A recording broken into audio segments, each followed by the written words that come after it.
Hello, welcome to IT Tech Official, and today I'll be showing you how to check your system info.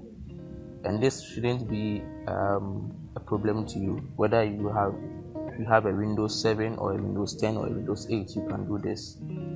So first of all, you right click on your start button and then click on run, and you type in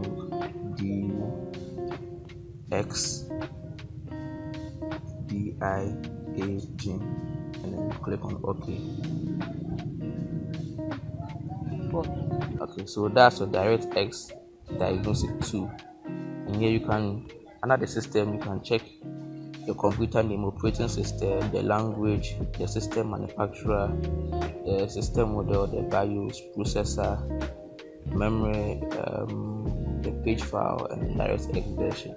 You can see that mine is DirectX 12. So under the display also, here you can check out your graphics display and the devices. You have Intel HD graphics 3000, and then you can scroll down also to check the monitor, your current display mode.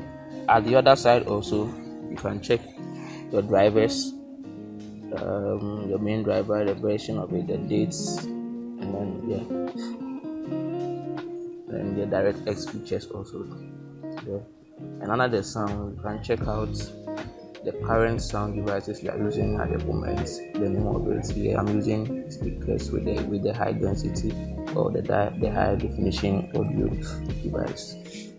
And in the input also, you can see my input devices there. That's the mouse and the keyboard. So that you can check out for more. Thank you.